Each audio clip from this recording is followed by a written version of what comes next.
All right. We did it. There's our intro. Man, that music makes me dance. The music's been in my head. Josh, how you feeling?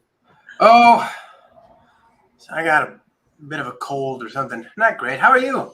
Otherwise, I'm doing all right. This has been a work in progress. We've been working on this for a while. Yeah, as long as I can remember.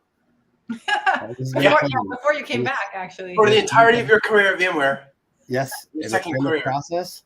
And it feels good to actually get it out the door and get it started. Yeah. Something great is the enemy of good. You know. Yeah. I want something good most of time. Welcome everybody to the pilot episode of the new show, The Cloud Native Crew. We're excited. Cloud native sensation that's sweeping the nation. Yeah. What does that mean? I don't know. Sounded like the right thing to say. Well, I think so. I think that is the right thing. The plan is to have this kind of a comfortable, extra, late night thing. I know there's a lot of virtual content, and sometimes it's hard to consume that during the day. And I know that we've got a lot of folks out in the community. They might be sitting back and having their glass of wine and wanting to learn about what's new and cool in the ecosystem. And maybe that's what this is for. Yeah, you got to close those blinds because you're ruining the whole ambiance. Late night feel. Night, yeah. Right.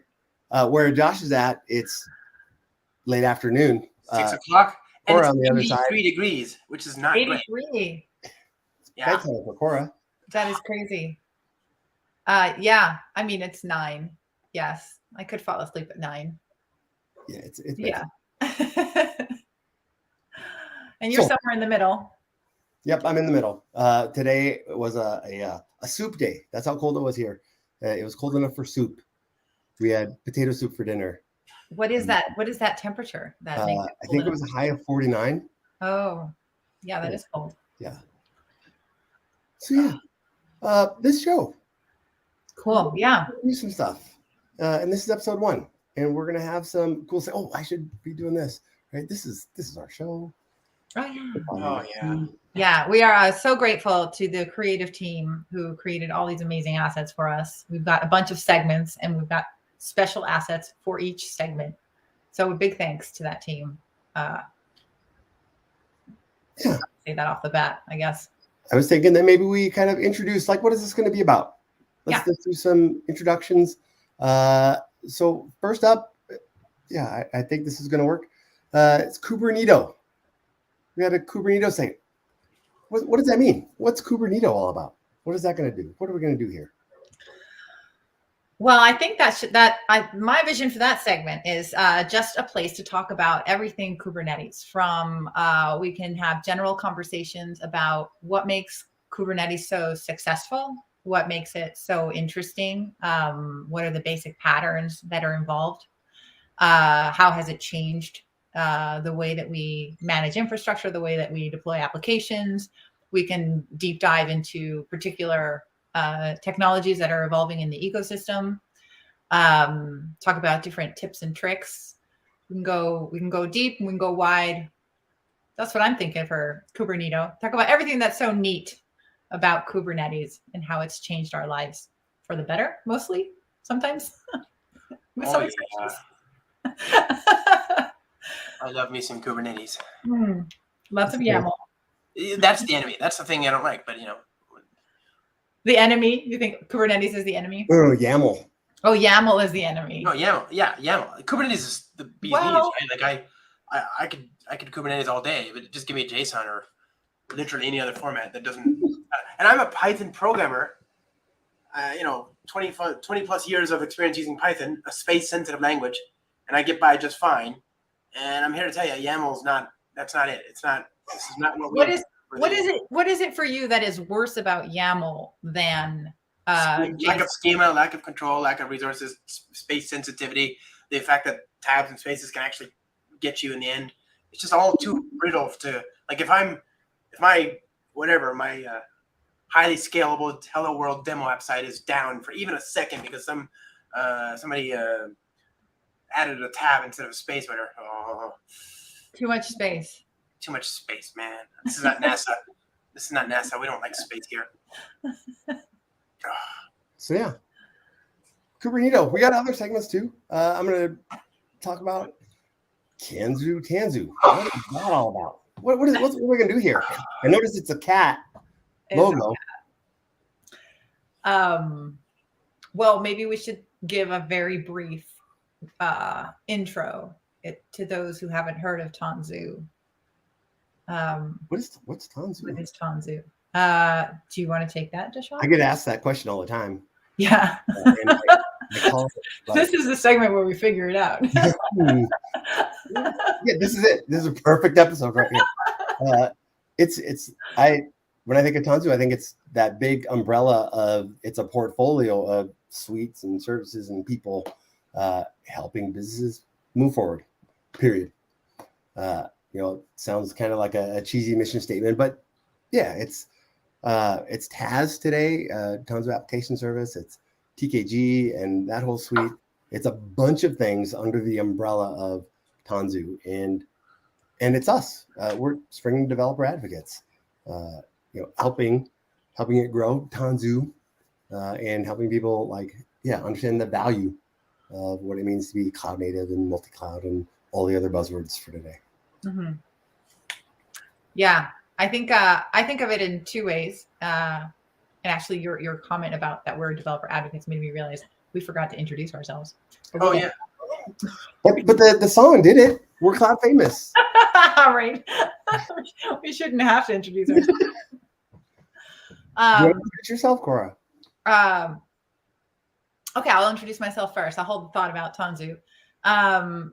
Well, I am Cora Iberkleid. I am a developer advocate at VMware. I have been working in tech for my entire career. I actually started off as doing technical support for a data mining company, which was fun for a couple of years. And then I switched over to the integration space because I thought it would be fascinating to it seemed the idea of working with integration software where you're like in the middle of a lot of interconnecting things seemed like a perfect way to learn about a bunch of different things. And that's what really drew me to this, I guess what really launched a series of jobs in this industry. I think that's why I work ultimately with I worked with Cloud Foundry and Kubernetes and how I ended up here, sort of trying to be in the middle of a lot of interconnecting things. So I eventually, I ended up switching away from technical support. I've done a little bit of sort of training education. I was a consultant for maybe 8 years, and that was fascinating because I got to work at different companies. And then you start to realize what are the things that the repeating things that people are struggling with, or the way that they use different technologies. What is industry wide? What is specific to one company? And so I got to see a lot of those different things over the course of 8 years. I did that with Sun Microsystems and Oracle.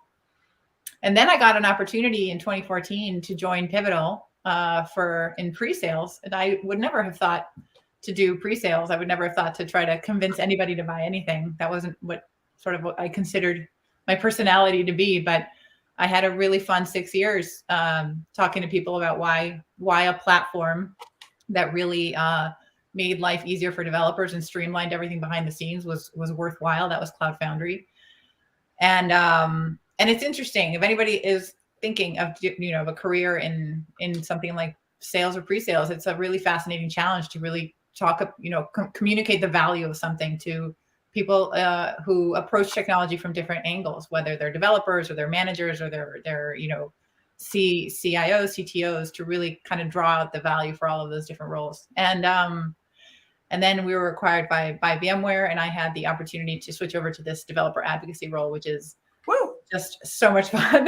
Yeah, it's like a little bit of a dream job. So I'm still pinching myself every day. Yeah.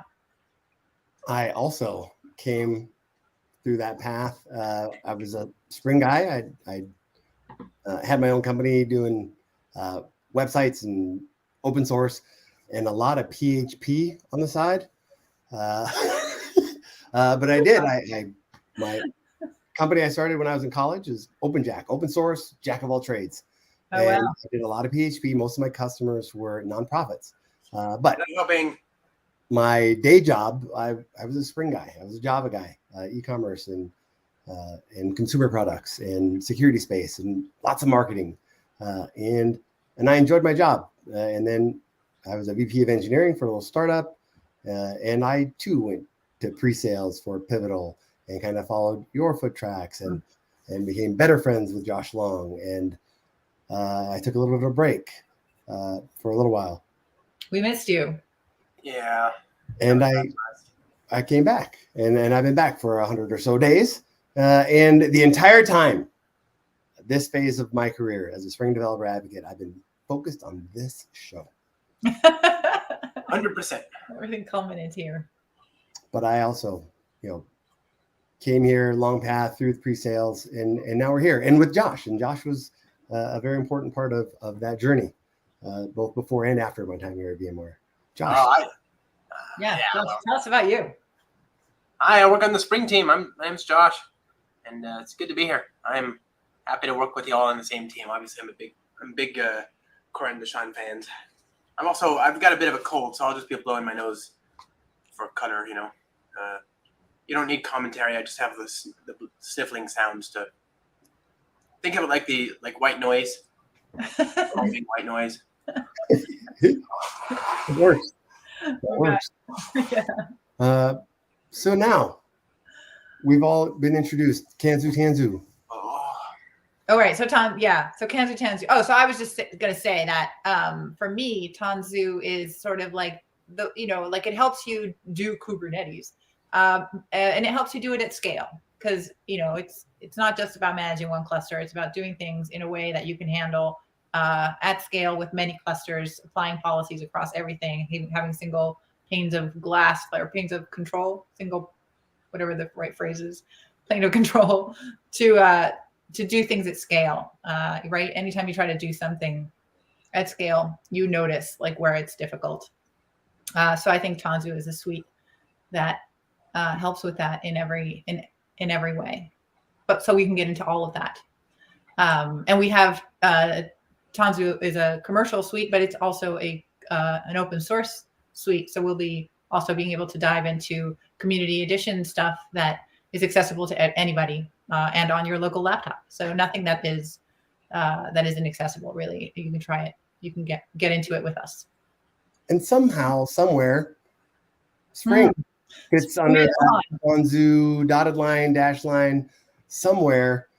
Spring is related to this, and we'll have a segment called Spring It On. This is my favorite segment, and we'll do lots of things around Spring, right?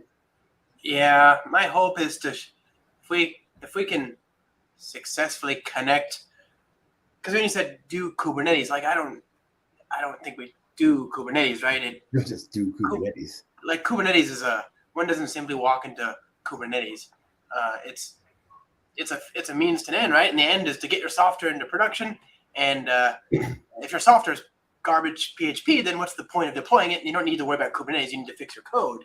But if it's not, if you're actually building interesting things and you're using Spring, good stuff, right? Then there's a reason to get that valuable business logic into production, and I'm all about that. And so what I want to do is do production. I want to be,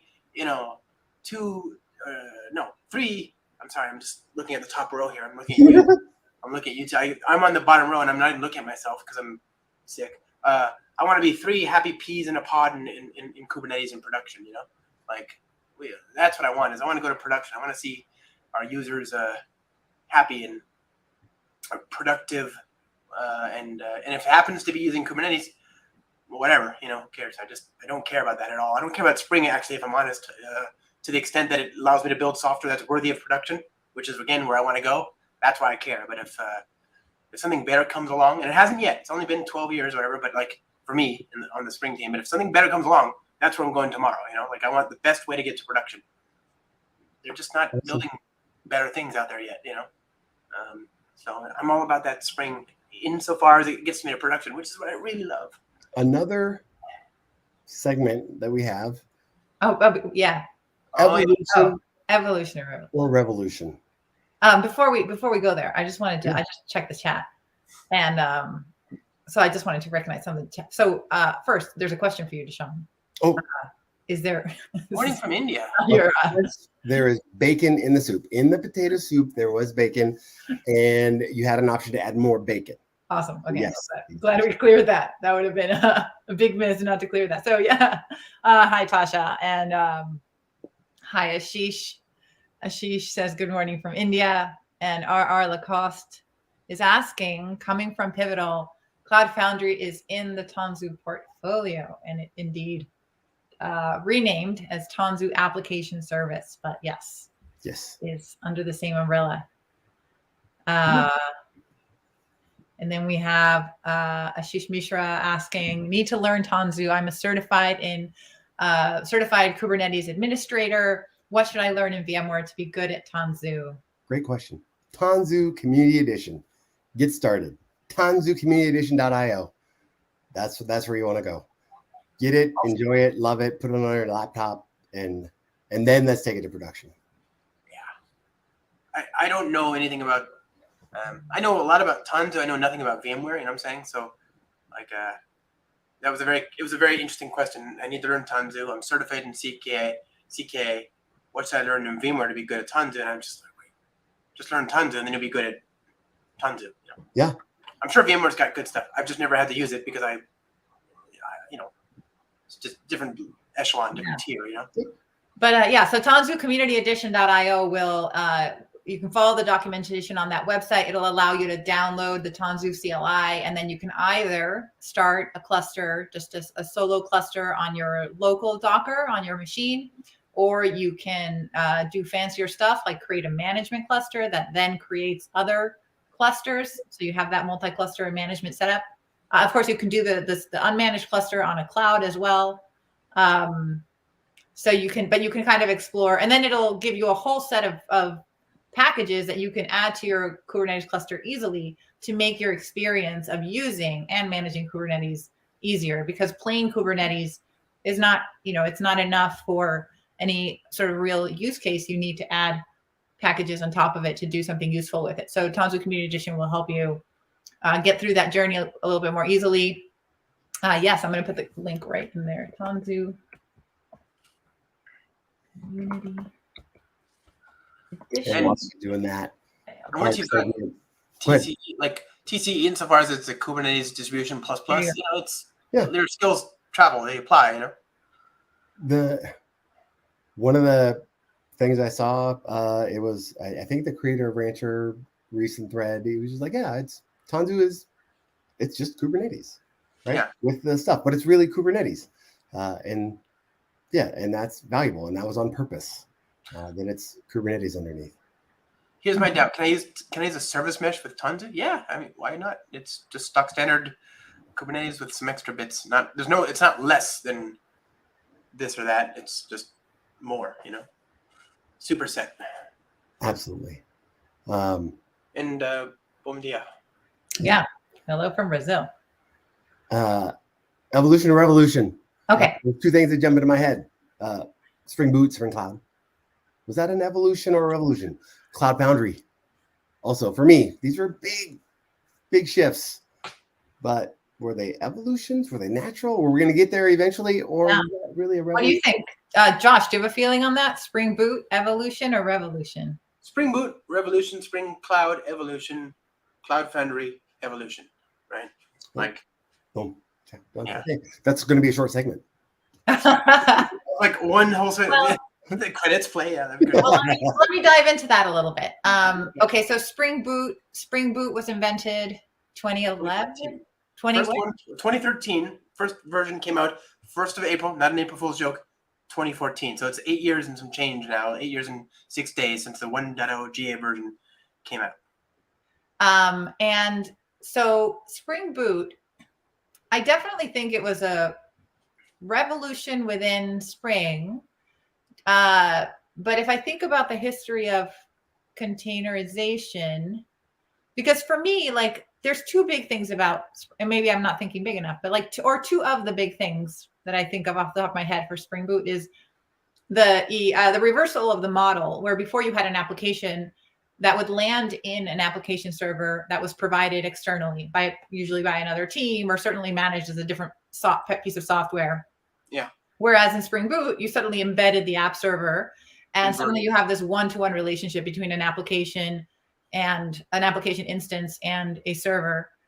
But the idea of containers, which already was sort of leading to that, started earlier. Yeah. So I guess that's what makes me think is Spring Boot really did revolutionize the writing Java applications, and it had such a big impact. But was it an evolution of that containerization sort of? That's not the, so to my mind, that wasn't the interesting feature about Spring Boot. Okay. Drop Wizard did the same trick, right? And that predated Spring Boot. There's plenty of other things that Spark Java, I think, was around that time. Also had public static void main, Java minus jar deployable apps. Ditching your servlet container is not the interesting trick here. I want an opinionated approach to building software, and either I get a bunch of Legos and I have to put it all together, or up until that point, it was the Ruby on Rails approach, which is you get code, you get an ocean of nonsense code just generated for you, and you could unwind the opinions only at your own peril. You can unwind them, but you have to throw away code and rewrite it yourself. And what Spring Boot did that nothing else had done at that point was say, we want to have strong opinions loosely held. So we have a lot of opinions. The whole Ruby on Rails babysitting web app use case, do you remember that? The 5-minute demo they did back in 2004? The whole thing was, hey, I want to take this most apps are not your whatever, your 500 IBM, consultant, architecture astronaut, applications that require, a whole wall full of ERD diagrams. That's just not most apps. Most apps are, people need to add data to a database. Why is that so hard? We don't need, multi-scale EJBs and 5,000 different, classes and all that just to get data from this thing to that. It shouldn't be that hard. So Rails came out and said, hey, we're just going to code generate all this crap, right? And it is crappy code. It's garbage, pure trash. And good luck. But it does this one thing very well, right? That was 2005. The code has gotten better since. And but you're still left with all this code. And it was just lots of magic, but also lots of code generation, just lots and lots of code. And so we're like, so the Spring team and the rest of the Java community were like, oh yeah, convention over configuration. This is neat, right? Spring has always been flexible. It's always been possible to do everything you wanted to do in Spring. Whereas on the other side, at that time, contemporaneous with sort of Spring 1.0 and all that stuff from 2004 and earlier on, there was the at that time, it's since been renamed twice, but at that time it's called J2EE. And that approach was, we only do one thing well, right? If you want to have a transactional service tier that has a UI based on, JSP, and you want to do messaging in terms of JMS, and that's it, then we can support that. We got EJBs, we got JMS, we've got your data source and a JNDI directory and whatever. God help you if you want to do anything else. Because not only is it not possible to do that, but you can't undo our assumptions either. Unlike with Rails, you could just delete the code that got generated and figure it out yourself. But with that, it was one trick. It was a one-trick pony, and it worked terribly at the time, 2004, 2003, right? It was 7 different classes to create one single EJB. So it was not only inflexible, but it was still, you just waded knee deep in nonsense code that just made you feel like somebody out there hated you, And so I think, well, gosh, when Ruby on Rails came out, it said, okay, we're going to code generate all that garbage code instead of making you write it yourself. But it's going to do one thing really well, but it's code generated, so therefore it's agile, it's fast or something, right? When that came out, it made the ecosystem see, oh yeah, the emperor has no clothes. Like, here's IBM trying to sell me like this thing that requires 10 people. Do you remember Sun talking about the 5 deployer roles, or maybe 7? There are 7 different jobs that they envisioned every application would have staffed to be able to build and deploy one Java EE application. I don't remember that. I don't think I ever heard that. It's absolute insanity. And then here comes Ruby on Rails. I'm like, no, I'll do it in 5 minutes. I'll do everything that you just did in your year with, all that, and your architects and your consultants and all that, and golf games and nonsense and millions of dollars. I'll do all that in 5 minutes. Here's my web app that talks to a database, and here's a form, right? So that was those two sides. Ruby made the Java ecosystem look, Rails made the Java ecosystem look antiquated, quaint, you know. So, but I didn't like the approach. It was all code generation and scaffolding, and just it was very inflexible. You were still stuck with that inflexible. We only do one use case. We want to do batch applications or data or big data or messaging or integration or stream processing or serverless or any of these other use cases. You're out of luck. Rails is not for you. It just does this one trick well. So what I always wanted was, hey, I want to be able to handle the real big things that in theory you could have solved with J2EE, like the real big use, the web apps that scale to countless users and actually handle those big use cases. But I don't want to have to pay for an army of consultants. I want that to be flexible. And I also want to have that same optimized experience, that convention over configuration experience that Spring allows me to have. Because with Spring, I could just pull these together in numbers of different ways. I don't have to use JMS. I can use Kafka. I can use RabbitMQ, right? If I want to use reactive, I can, or I can use the servlet tier. Great. If I want to do SQL database, great, but also NoSQL, right? So that was you can only do 3 things with J2E circa 2004, right? 3 big use cases. With Spring, we had like 5 different choices, 5 different crayons in the box for each one of those categories. And we had many more categories besides, many more use cases, workloads. So Spring was flexible. J2E was inflexible, and it was just oozing in code. Rails was oozing in code and it was inflexible, but you didn't have to write the code, so therefore it was faster. And I was like, all these are just completely missing the mark. What we want is less code and lots of flexibility. I want to be able to do this without having the same optimized experience I got with Rails for building web app that talks to a database. I want to have that optimized experience for building a batch job or doing integration or doing security or doing all these different use cases, building a microservice, you know? And so here comes Spring Boot, and it's got its auto configuration. That was the revolutionary bit. That was I don't care where you deploy this. It could be in a servlet container. It could be standalone, public static void main. You could deploy it into some antiquated thing like WebSphere or WebLogic or whatever. Or you could deploy it, standalone by itself as Java -jar using Undertow or Netty or whatever, or Tomcat, That didn't matter. It was just the runtime detected what you're trying to do, and it gave you the 90% of it. And you could flesh out the bits that matter. That's why it's revolutionary. And nothing did that. Not Job Wizard. Nothing, that was wonderful, wonderful, wonderful. Awesome. And it all came together around, for me, the time of web scale, right?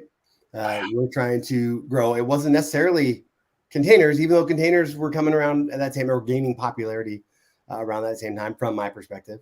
But everything that you just said, I was the person that it wasn't an evolution. It was definitely a revolution because I was comfortable doing all of the undifferentiated heavy lifting and building the soap and all the stuff.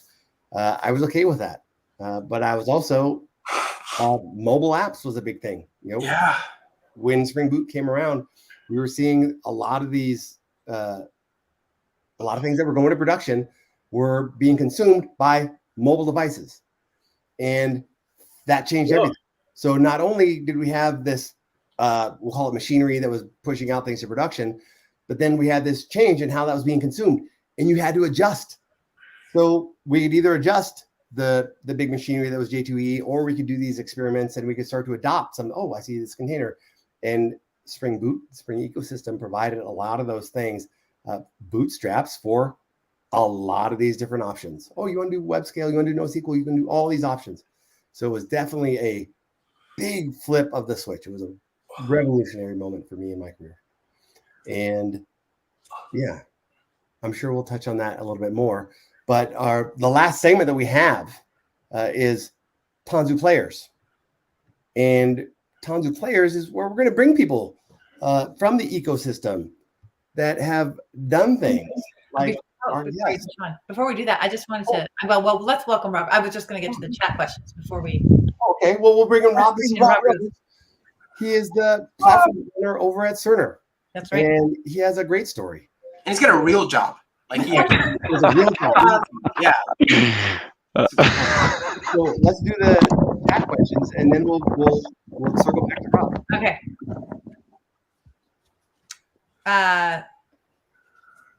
So we have from Ashish again. What is what is the role of containers in edge computing? Oh, this is a good question, and this is one you're talking to me, Ashish. One of the things that is exciting about what we're doing here on the Spring team is we've got this thing called Spring Native that is allowing you and I to compile things using raw VM, giving us a really small natively compiled deliverable binary that we can then put into a container, and we can run it on those edge devices, the tiniest of edge devices. I'm running things on a Raspberry Pi that only has 512 megabytes of memory on it. I can handle 2 or 3 containers that are compiled with Spring Native. So for me, that's what it looks like. It's something that we won't have time to get into today, but we have other shows on this same channel, so be sure to subscribe, where we are talking about Spring Native and what that looks like on the edge. So please join in, but it is a great question. It's one that's close and that I'm passionate about. Yeah, there's other ways that containers in particular have benefits for edge computing. I'll just throw in another one, which is that containers are, it's a packaging of your entire application, right? With all of the runtime, everything that it needs for execution. And, but they're composed in layers. And so if you have a central repository with the application containers that you need to get to your edge locations, then if you have built them properly, the part of your application that changes, like the code that you write, is just a little bit of the rest of it, right? The rest of it will have the operating system or the runtime, et cetera. And what containers, when you move a container from a central repository to one on your edge center, all you have to do is really move the layer that changed. So it gives you a very efficient way to get application code changes out to all of your edge locations. So I think there's a lot of different ways in which containers and that ecosystem can benefit edge computing setups. This is why I'm happy to be a part of the show. I can't wait to learn more about this from you too. Yeah, we can certainly. It's good to get that question because it also gives us an idea of what you're interested in. We can definitely dedicate segments in future shows to edge computing, bring in guests who can talk about their experiences and other aspects about it. So thank you for the question, Ashish. And then we have one more question, which is Aftab Khalid says, I'm purely an infra guy. If you don't mind sharing your thoughts on when Tanzu will have an impact on and demonstrate their presence in the production environment, I greatly appreciate it. That's a great segue into our next segment. Yeah. So Tanzu Players, the goal of this segment is to provide some insight into some of the influential and successful people in the greater Tanzu community and their journey. I'm excited to have this time. Rob, thank you so much for being our first Tanzu player. I've been lucky enough to know you and some of your story, but please introduce yourself. Well, to begin with, thanks for having me. It's Cora, it's great to meet you, and Josh and Deshaun. It's very nice to catch up. Feels like it's been a while, Josh and Deshaun, even though I know we've worked closely together for several years. It seems like it's been too long since we last caught up, but my name's Rob Rose. I work for Cerner Corporation. I've been there for almost 21 years, and I'll pause to let everyone give time to stop laughing because I know in this industry, typically people don't stay at one place this long, but I guess my excuse is when I started there were only 3,000 people, and we're roughly around 26 to 28,000 now. So I feel like I've worked for several different companies as we've seen the explosion in growth, especially within healthcare itself. So my title there is I'm a senior director, where Josh said before, I have a real job. I don't know if that means I have a real job by title. So I'll give everybody a minute to tune out now that I've said what my title is. But for those that are still listening, my role there now is I have a team, and we operate the TAS platform, which is the Tanzu application services, formerly known as Pivotal Cloud Foundry. Wow. So, yeah, this is awesome. I got to interview Rob earlier this week, planning on recording it. I was planning on doing a short little interview and get something quick so we could fill in a segment. But we ended up going over an hour. I tried to edit it down. I still was able to get it down to like 30 something minutes. But then I reached out and I said, hey, Rob, how about you just come on and join us live? And it worked out. Rob, you just be less helpful, okay? Don't be so helpful. Less is more here. And by the way, I've been in my position for 12 years almost, right? And I feel like, and I get that I'm in Silicon Valley, so I get that a lot. I get that you're a dinosaur. What are you still doing in the same place? And like you said, you feel like you've worked at several companies. I have actually worked at several companies, but I haven't changed jobs at all. I just stay still, and they build companies around me, and then spin them off and get bought back in or something like that. I don't know, but so I relate, buddy. I know what it's like to be at a place that's just interesting for a long time. Yeah. So interesting parts of Rob's journey. I'm going to try to summarize and give you some highlights. The first question I asked him was, when did you fall in love with Spring? Yeah.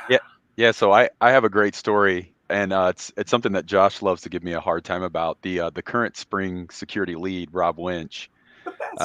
I started working with him probably around 2004, 2005, and we've come to become really, really good friends. We were working on a project, and the goal was to essentially onboard users into a patient portal.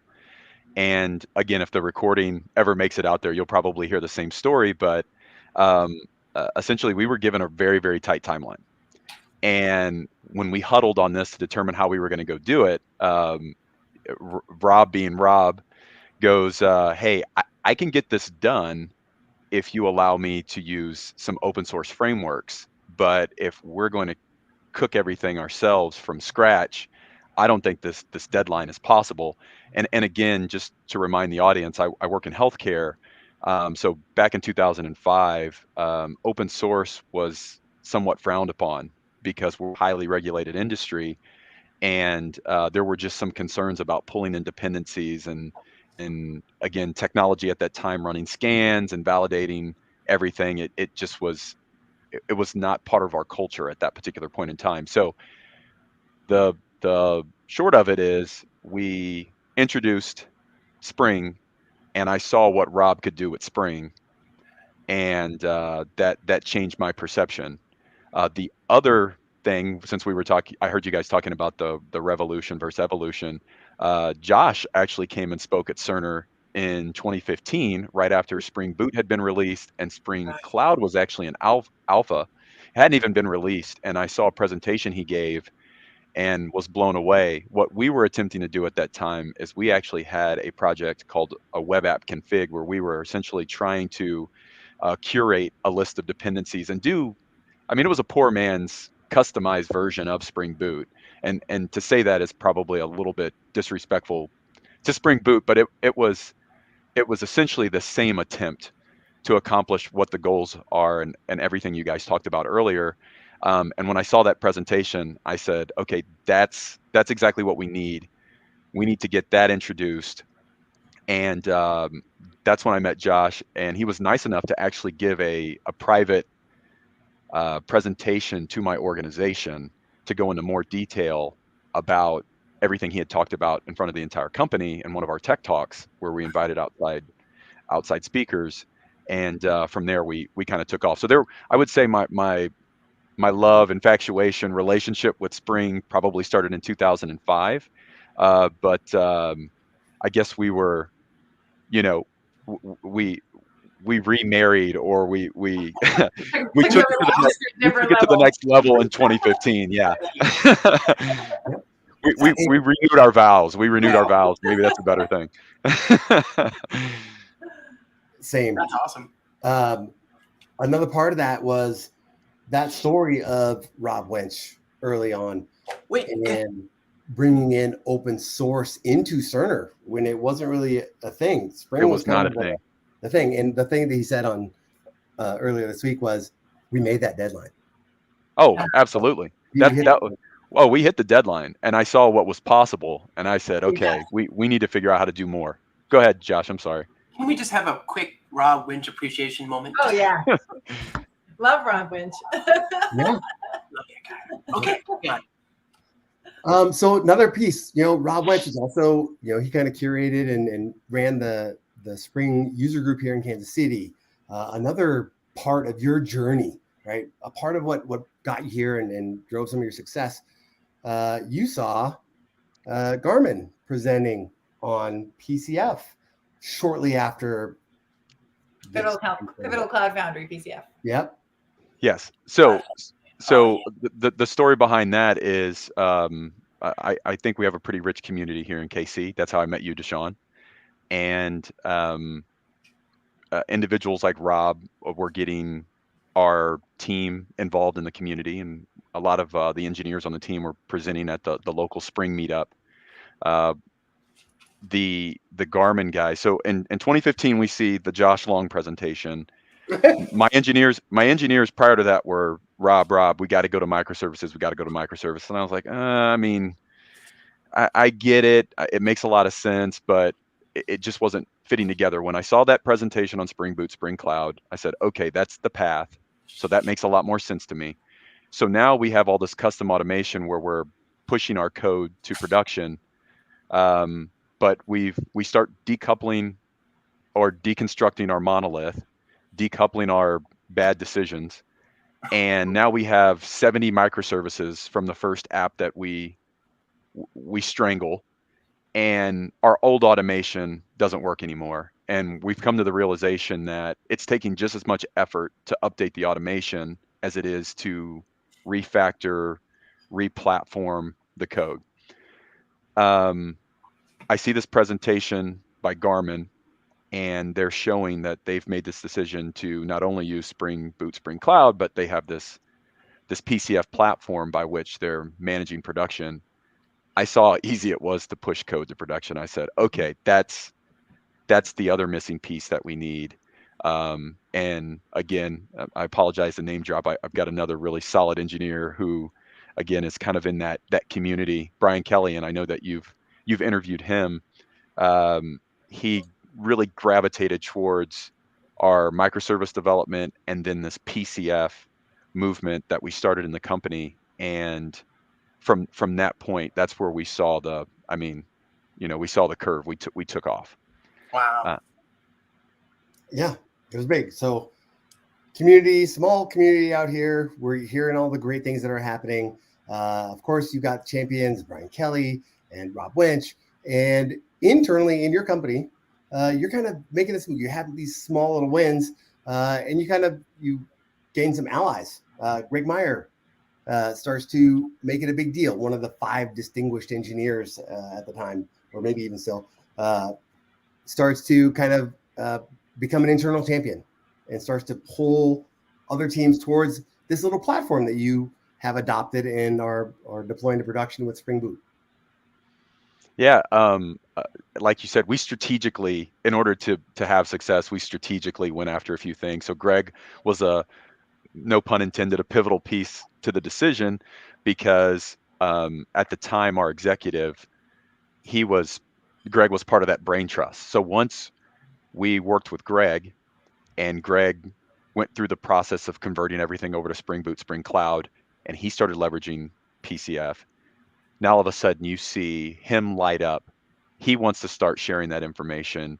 He's becoming more active in both the local and external community. He convinces our executive, our VP at the time.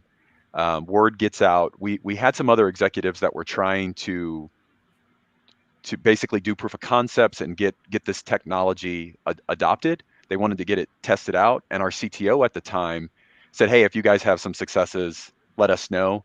So again, once we get Greg, we start getting all the apps in our organization. Now we reach out to the CTO. The CTO goes, okay, I've got another checklist of products that we want to try out. So that's actually where you came in, Deshaun, and you were very influential. You helped us set up our CNET team or our cloud native enablement team. We start expanding as we're training individuals. Now they get involved and they're taking pride in upskilling themselves, their team, other organizations. The CTO sees it. And then within Cerner, we have 4 major pillars or platforms. Once we have success with kind of what the CTO owns with a lot of the internal solutions, we call it kind of our shared services. My organization then we go grab one of the pillars, and within a year, we have them completely moved over. They're bootified. They are running in 5 different regions in AWS, UK, Canada, Australia, um, the US, and then we have them in Sweden. And that's across 2 different IaaSes. So again, it just took off, and it didn't take a lot of time. And the excitement around it was awesome. And it was really nice to see, for those that got it, which was interesting because I felt like the teams that were kind of on their last leg and they had run out of options said, "Hey, we'll give it a try," and those were the ones we had the most success with, for sure. So I was able to, for a little while, I was able to kind of work closely with you and your team. I was able to invite help in to come and witness the journey and help the journey go forward. Josh did come back in 2019. And you continue to grow, but I got to see it. I got to see that organic growth over those years. It wasn't a top-down approach. We talked about it being organic, and the transparency that your platform provided lended itself towards some community like ownership. You had this platform team that was cultivating and providing extensions. You're doing more than just the technology that you got off the shelf. You were building and extending that platform for the use cases that you had seen. So it went beyond Spring. It went to your .NET crew and your Ruby on Rails crew and the Python. You had all these different workflows, but a big part of that was your GitOps process, this organic growth. But then you consolidated, instead of letting everybody do their own CF push pipelines to production, you actually consolidated those pipelines because of the requirements, the highly regulated things. You have high trust and SOC 2 across multiple IaaSes, multiple clouds. And this was a big part of the story. So we just kind of did a quick review of what is it like in the life and times of a Tanzu player to go from falling in love with Spring to now you've got Taz running in production all over the world. And now you're looking forward. You're looking at Tap. Josh has a question. Go ahead. I have a question. I enjoyed your summary of all that has transpired to get you to this point, but you don't give yourself nearly so much credit as you should there, Rob. I think a lot of people take in ambient information, and what they do with that is entirely them, right? And so some people took in ambient information, and you get the Cats movie, which was a provably terrible outcome. You, on the other hand, helped keep a ship pointing in the right direction and safe, and got through all that, all those cool things you just mentioned. A lot of people saw me talk. Not all of them did. Not all of them said, "That's the baseline. I'm going to do better than that idiot. I'll go out and do it." And all these other the Cloud Foundry thing. Good for you, man. Rock on. Just don't say. I could spend an hour bragging on the accomplishments, right? One of the things that I talk about is his reward for good work is more work. He's always been required, and this came up in our interview earlier. As you have more success, that success, it has a gravity. And when I say that, his platform has a gravity. The more successful they were, the more teams were like, "Hey, how did you guys do that?" And there was that it was that organic growth. It wasn't a salesmanship or a marketing. It was sitting at lunch in the culture within Cerner, the engineering. They have conferences where there's so many engineers within their company, they could literally have a full-scale conference within the company. And seeing that kind of growth where it was all kind of internal, just kind of being passed through, but that's actually a massive scale. So his platform, run by a handful of engineers, is supporting thousands of engineers and thousands of workloads around the globe. We could talk about his accomplishments for hours. Leadership by example. I dig it. That's awesome. And yeah. I mean, look, the thing I say though all the time is, I'm a big sports guy, and there's a saying in sports that it's not about the X's and O's, it's about the Jims and Joes. But I kind of modify it and say the Janes and Joes to make it a little more politically correct. But I've had the luxury of working with some very talented people. And they you. Nah, I don't know about all that, but I do know that they, again, it's individuals like Rob that have introduced these concepts, and I think where we've had a lot of success is the willingness to adapt and adopt and make these changes, to educate, but also to listen. It's not like we solved the world. We were really just following a lot of the patterns that were provided with the frameworks that you guys are talking about here. And we took a lot of things out of the box. What we've learned over time is the more special sauce we try to add, the more trouble we get into. So we're going to start with what we get out of the box for free, and then attempt to file down the sharp edges if they exist, versus coming in and going, and I've seen this a lot just working in enterprise software, where I see groups go, okay, well, Spring Boot gets me Spring Boot and Spring Cloud get me 95% of the way there. Well, I can just take a lot of those concepts and patterns, and then I can create something that's going to get me 100% of the way there. Mm-hmm. And they focus on the 5% that's missing versus the 95% that they get. And we've just been happy with the 95%, and we go, hey, we'll deal with the 5%, and file that down where necessary, but we can kind of work around it. And we've gotten a lot of lift out of that philosophy. The pandemic was really hard on a lot of us. Some of us lost, we didn't have as steady streams of revenue as possible. And one of the things I had to sell to stay afloat was my shame. So I'm stealing that metaphor of filing down the rough edges of Spring Boot. I'm not giving you credit. I'm just going to take it. It's mine. You're on notice. Josh has no shame left. And as you were saying pandemic, I'm laughing because I know you're setting this joke up. So I stopped laughing because I was hoping that it went from the serious setup back to the joke. But you finally brought it there, and I got serious at the wrong time. Rob, I think what you said was so interesting, that you took a lot of things. Like, there's so much value in taking things out of the box rather than trying to do, this whole DIY really is what it is, right? But trying to focus on what's missing. And so you also mentioned that back in 2004 in particular, how open source is frowned upon maybe in the healthcare industry in particular. I mean, in a lot of industries, but so I'm just curious about sort of like how you do things today, how the role that open source plays and how you manage that. And sort of. Oh, sure. So again, just to toot Spring's horn here a little bit, and Deshaun knows this, is I think a lot of the, Josh always says, hey, my favorite place to be is production. My second favorite is start.spring.io, right?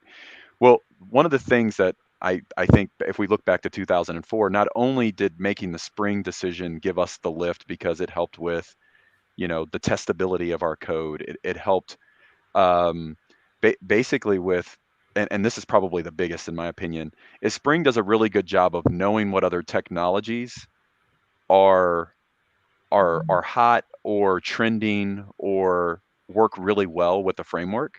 So you don't only find Spring, you find all of these adjacent technologies and ways to connect and leverage them. So you go out to start.spring.io, and then you can template out these projects with all of these other open source projects, and it's really difficult in my mind to show an executive like, hey, I can do this DIY approach, or I can literally get a project up and running in 5 minutes and make coding look extremely easy. And I know sometimes it's a trick. It's kind of a hello world, and every program looks great when you do a hello world versus, you're doing enterprise software. But the concepts alone and the pluggability make it extremely easy for, anyone that's trying to, again, keep their eyes open, their ears open, and a willingness to learn, to say, okay, this is definitely more lift.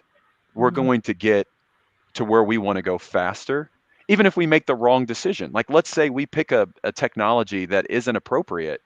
The ability to swap that out is so powerful. I don't feel like you're pigeonholed. So where you get to that, again, you're 95% of the way there, and then you just have to work around those, if you want to call them sharp edges, or the things that are challenging.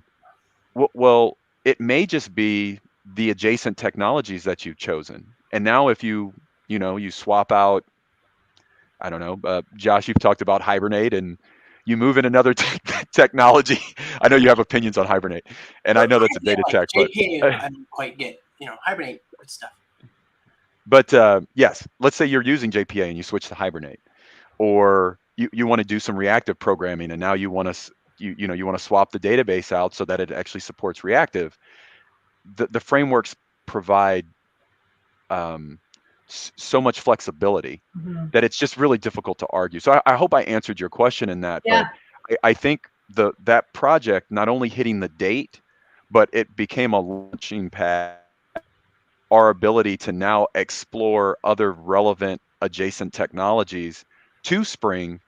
And then the other thing is, like, I say this all the time, if you're trying to do any type of cloud work, you go look at the CNCF picture of all those technologies out there, and who has time to go evaluate all that stuff, right? You can be lost for days just to figure out a build system, and then you've got to pick a container registry, and then you've got to, you just go through the list of all the steps, and you haven't even gotten halfway there to production. All of these tools, and again, Spring and VMware do a really good job of curating this list of not only projects and open source projects and technologies, but then the versions, because now you have to worry about which versions are compatible.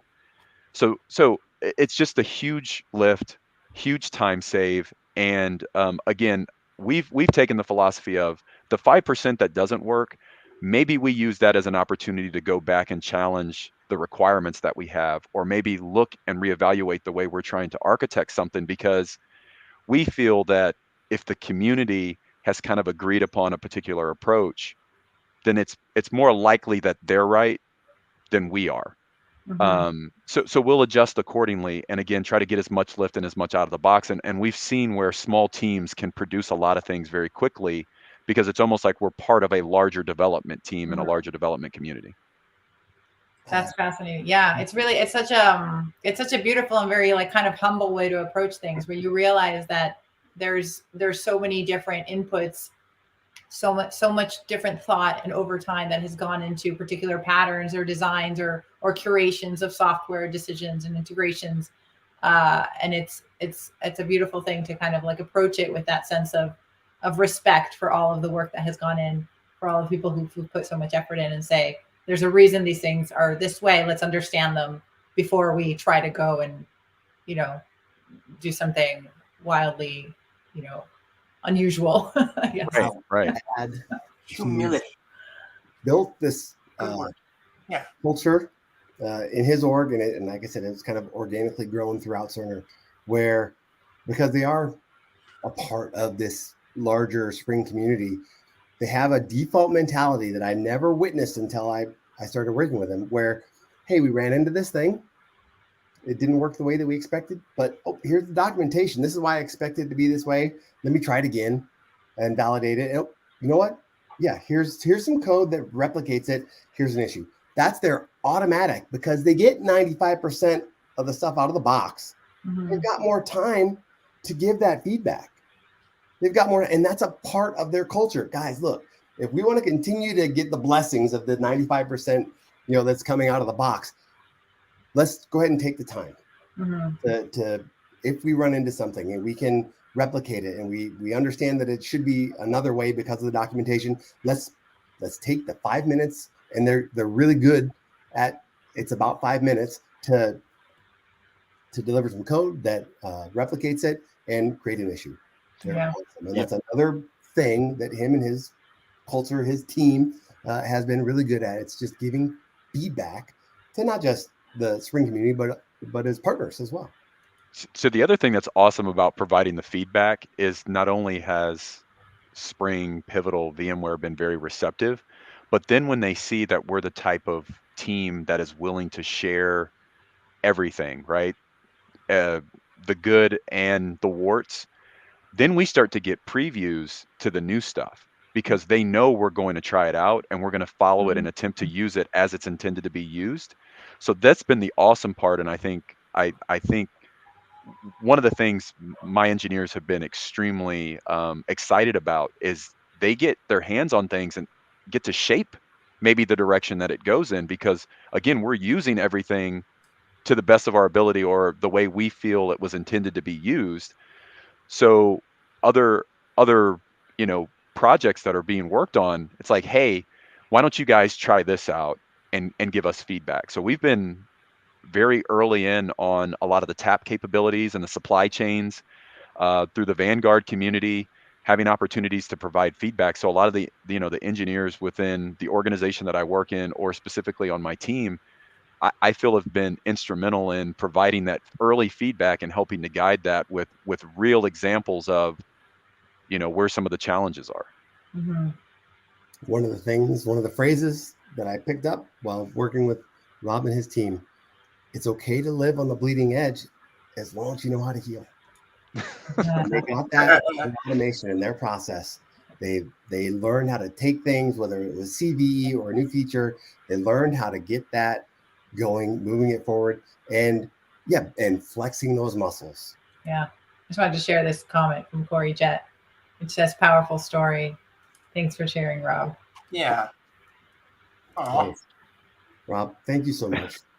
Congrats for all your success. I know you got a lot of things coming, and I appreciate you so much for being our first Tanzu player. Yeah. Yeah. I'm a little teary-eyed. It might be the allergies, or it might be the story. I'm not sure. Both. Josh, you are hilarious, man. Well, I appreciate the opportunity to come on and share the story. You guys have been great, helping us along the way, and like I said in the other interview that we had, it's great to see the engineers and how they respond to it. I said that I used to think that engineers, they didn't want to go to meetings, and they just wanted to kind of be left alone, and they wanted to work in this autonomous environment and just kind of design and go crazy. But what I've learned over time is they really just want to be productive, and they want validation. And the best way to get that is to get things in production and get that feedback from your customers and to get the feedback from your leadership. And I think you guys have facilitated and accelerated the ability to do that. And we've followed the script wholeheartedly. And I've seen that change and that excitement within the groups that I've had an opportunity to work with and that have tried this route. So thank you. Thank you. Thank you, Rob. It's a journey we're taking together. It's awesome. Absolutely. So Rob, feel free to stick around, or if you got to go, we're gonna wrap up. I think we're coming. This has been a great first episode. Yeah, we did it. Yeah, you all crushed it. I'm glad I got to hang out. And we're gonna do it more. If you enjoyed the show, thanks. Feel free to hit that follow, subscribe button, and we hope to see you next time. Yeah, feel better, Josh. I hope your cold goes away. Thank you. Some things shouldn't be open sourced. No. That and Oh man. Any parting words, Josh, for Rob? I'm good. Thanks. This has been great. I hope everybody who's been watching has enjoyed us. Thank you for joining and participating on the chat. We love your comments, and really looking forward to the next episode. And thank you, Rob. Thanks so much. Yeah. Pleasure, real big pleasure to meet you, and thank you for sharing. All right. Good to see you, man. Thank you. Hopefully we do it again sooner rather than later. Yes. All right. Bye. Bye, everybody. Bye. On a tech expedition.